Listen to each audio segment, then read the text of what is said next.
यह युद्ध फिलहाल तो नहीं रुकेगा, न ही ये त्रासदी, न रुकेगा बम विस्फोट और न ही मिसाइलों की मार। रूस को भड़काया जा रहा है, पुतिन को शातिर जाल से फंसाया जा रहा है, जिसका साइड इफेक्ट वॉर जोन में दिखने भी लगा है। रूस भीषण हमले कर रहा है, यूक्रेन को रौंद रहा है। मिसाइलों और ड्रोन अटैक का तूफानी राउंड फिर से शुरू हो चुका है।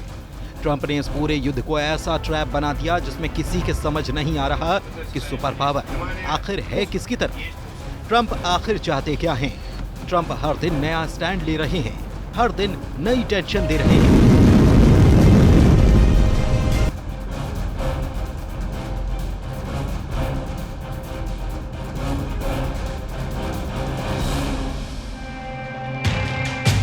ट्रंप के बदलते रुख ने ज़ेलेंस्की और पुतिन दोनों की दिमागी कसरत को बढ़ाया है। दोनों लीडर समझ नहीं पा रहे कि अमेरिका युद्ध समझौता करा रहा है कि युद्ध की आग में बारूद डालने का काम कर रहा है। एक तरफ ट्रंप ने संयुक्त राष्ट्र में रूस का समर्थन कर दिया, दूसरी तरफ ट्रंप ने ज़ेलेंस्की से ट्रेजर डील कर ली। एक तरफ ट्रंप ने यूरोपीय देशों को धमकी दी, दूसरी तरफ ट्रंप यूरोप के देशों को साधने में लगे हैं।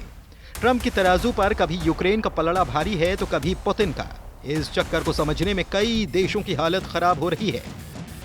हालांकि प्रेसिडेंट पुतिन ने ऐलान किया कि वो ट्रंप के साथ खजाना डील फाइनल कर सकते हैं, लेकिन ज़ेलेंस्की के साथ किसी तरह की डील पुतिन को मंजूर नहीं। ट्रंप का ऑफर पुतिन को पसंद है। यूक्रेन के बेशकीमती खनिज खजाने का बंटवारा कर पुतिन अमेरिका से कारोबारी रिश्ते भी बढ़ाने के लिए ले रहे हैं। अमेरिका से कारोबारी रिश्ते भी बढ़ाने के लिए सिग्नल दे रहे हैं, मगर ट्रंप के दिमाग में जो चल रहा है इसका उन्हें भी अंदाजा नहीं। पूरा यूरोप अमेरिका पर प्रेशर बना रहा है कि वो यूक्रेन की सिक्योरिटी फुल प्रूफ करे। पुतिन से ट्रंप ये गारंटी लें कि आगे कोई भी हमला नहीं होगा, लेकिन ट्रंप इस बात पर सीरियस नहीं हो रहे। फ्रांस के राष्ट्रपति इमैनुअल मैक्रों ने रूस यूक्रेन वॉर में शांति वार्ता को लेकर मुलाकात की। इसके बाद दोनों देशों के राष्ट्रपति ने प्रेस कॉन्फ्रेंस की, जिसमें दोनों लीडर का मतभेद साफ दिखाई दे गया। मैक्रों ने सुरक्षा गारंटी पर जोर दिया। यूक्रेन की आर्थिक मदद पर मैक्रों ने ट्रंप को दुरुस्त भी किया।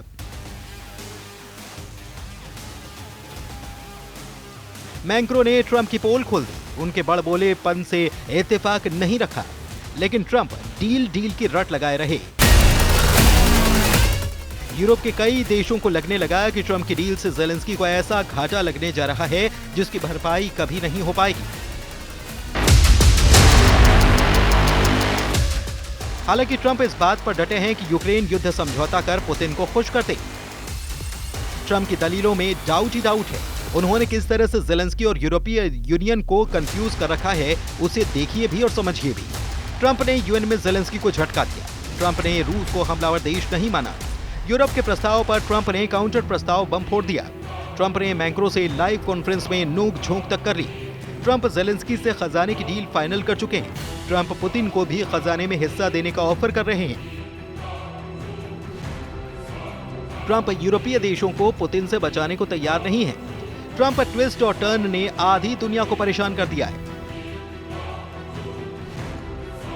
ट्रंप की डावाडोल रणनीति ने रूस को काफी हद तक उलझा कर रखा है। यूरोपीय देशों में वॉर प्लानिंग से भड़के रूस ने धमकी दी है कि ज़ेलेंस्की से नजदीकियां बढ़ा रहे देशों पर उनकी कड़ी नजर है। क्रेमलिन प्रवक्ता दिमित्री पेस्कोव ने साफ कर दिया कि यूरोप के देश रूस विरोधी स्टैंड ले रहे हैं। ट्रंप अगर डबल गेम के लिए तैयार हैं तो रूस भी मुस्तैद है, मगर यूक्रेन का नुकसान हर तरफ से होना तय है, जिसकी आशंका जर्मनी के नए लीडर ने जताई। यूरोपियन यूनियन के सबसे बड़ी आबादी और सबसे बड़ी अर्थव्यवस्था वाले देश जर्मनी के नए चांसलर फ्रेडरिक मर्ज ने यूरोपीय देशों को ट्रंप से अलर्ट कर दिया है। चांसलर मर्ज ने यह तक कहा है कि यूरोप को अब अमेरिका की परछाई से बाहर निकलना होगा। ट्रंप से आजादी दिलाने का काम वो खुद करने का जिम्मा लेने के लिए तैयार हैं। जर्मन के एक्शन में आते ही ट्रंप ने भी अपने प्लान को रफ्तार दे दी। ट्रंप ने ऐलान किया कि एक हफ्ते के भीतर ज़ेलेंस्की व्हाइट हाउस जाकर युद्ध समझौते पर दस्तखत कर सकते हैं। समझौते का मसौदा ट्रंप के ऑर्डर पर व्हाइट हाउस में तैयार हो रहा है। ट्रंप ने ज़ेलेंस्की को वादा किया है कि अगर वो समझौता करते हैं तो पुतिन से उन्हें मुंह मांगी डिमांड पूरी करवा देंगे, जबकि हकीकत में समझौता कर यूक्रेन कंगाल हो सकता है। अमेरिकियों ने ड्राफ्ट डील में कथित तौर पर यूक्रेन के प्राकृतिक संसाधनों से राजस्व का 50% मांग लिया है। इसके बदले में यूक्रेन की सुरक्षा की गारंटी की पेशकश भी नहीं की गई। ट्रंप ने यूक्रेन के खनिज खजाने में मिलने वाले हिस्से को अमेरिका की सैन्य और वित्तीय सहायता का मुआवजा बताया। इधर ऐसा लग रहा है कि जैसे जेलेंस्की ने हार मान ली, लेकिन यूक्रेन नहीं हारेगा। जेलेंस्की हर शर्त मानने के लिए तैयार है, लेकिन यूरोप नहीं मानेगा। जेलेंस्की राष्ट्रपति पद से इस्तीफे की पेशकश भी कर चुके हैं, लेकिन पुतिन की टेंशन कम नहीं होगी। लेकिन ट्रंप का प्लान कामयाब भी नहीं होगा। लेकिन युद्ध का अंत अभी नहीं होगा। यूक्रेन लड़ता रहेगा, पुतिन की हार तक युद्ध चलता रहेगा। 3 साल बहुत होते हैं। 3 साल में दुनिया बदल जाती है। 3 साल में दोस्त दुश्मन बन जाते हैं। 3 साल की जंग में देश बर्बाद हो जाते हैं। लेकिन मानना होगा यूक्रेन को और मानना होगा जेलेंस्की को, जिनकी जिद ने इस जंग को अब तक पुतिन को जीतने नहीं दिया। जेलेंस्की अपने देश में ऐसे योद्धा की इमेज बना चुके थे जिसे युद्ध में हराना नामुमकिन लग रहा था। लेकिन ट्रंप ने जेलेंस्की का गेम ओवर कर दिया। जेलेंस्की को तनाशाह बताकर ट्रंप ने युद्ध का रुख पलट दिया। हालांकि जेलेंस्की ने भी सुपर पावर की सारी चाल की काट तलाश ली है। जेलेंस्की खुद को शहीद करके भी अपने देश की सिक्योरिटी का सॉलिड बंदोबस्त कर रहे हैं। इसके साथ ही साथ जेलेंस्की ने ये श्योरिटी भी दी है कि पुतिन का युद्ध से पीछा नहीं छूटने वाला। रूस को अब अकेले यूक्रेन नहीं, कई देशों की सेना से टक्कर लेने पर मजबूर करने वाले हैं जेलेंस्की। पुतिन से डरने वाले, रूस को दुश्मन मानने वाले देशों का ग्रुप बन चुका है। बड़े भीषण युद्ध की बिसात जेलेंस्की ने बिछाई है। अमेरिका के साथ छोड़ने से यूक्रेन को अब फर्क नहीं पड़ने जा रहा। अब यूक्रेन के साथ यूरोपियन यूनियन खुलकर आ चुका है। यूरोप के सभी देशों को पुतिन से खतरा है। यूक्रेन के बाद पुतिन उन देशों को निशाना बनाने की धमकी भी दे चुके हैं जिन्होंने उनका विरोध किया।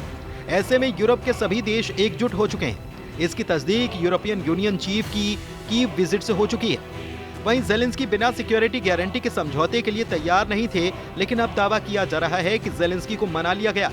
इसकी वजह प्रेसिडेंट पुतिन का वो बयान जिसमें उन्होंने कहा कि अमेरिका रूस के कब्जे वाली यूक्रेन में खनिजों के खनन में मदद कर सकता है। मतलब कि यह खजाना यूक्रेन का और बटेगा रूस और अमेरिका में। तो फिर जेलेंस्की के हाथ आखिर आया क्या? 3 साल से पुतिन से युद्ध में उलझी यूक्रेन की जमीन छिन गई। उस जमीन में छिपा खजाना भी लुटता दिख रहा है। युद्ध के खर्च से यूक्रेन वैसे ही बर्बाद हो चुका है। तब फिर जेलेंस्की ट्रंप की डील करे भी तो क्यों? लेकिन अमेरिका तो अमेरिका है, जो चाहता है वही होता है। जेलेंस्की पर इतना प्रेशर दे दिया गया कि वो या तो अपना देश बचाएं या फिर अपना पद। जेलेंस्की ने राष्ट्रपति पद से इस्तीफे की पेशकश कर दांव भी चला, लेकिन ट्रंप पर इसका कोई फर्क नहीं हुआ, जिसके मायने ये है कि जेलेंस्की या तो डील साइन करें या फिर युद्ध करते रहें। यूक्रेन अगर डील करता है तो उसके सच्चे मददगार यूरोप के देश नाराज होंगे। अगर नहीं करते तो पुतिन पीटते रहेंगे। और अब अमेरिका भी यूक्रेन को बचाने नहीं आएगा। ऐसे में यूरोप की पावर जब तक साथ है, जेलेंस्की पुतिन के आगे सरेंडर तो नहीं करने वाले। यूरोपीय देशों ने एक साथ होकर पुतिन के खिलाफ मोर्चा खोल दिया तो महायुद्ध की नौबत भी आ जाएगी और तब पुतिन अपने एटम बम का पावर शो दिखा सकते हैं।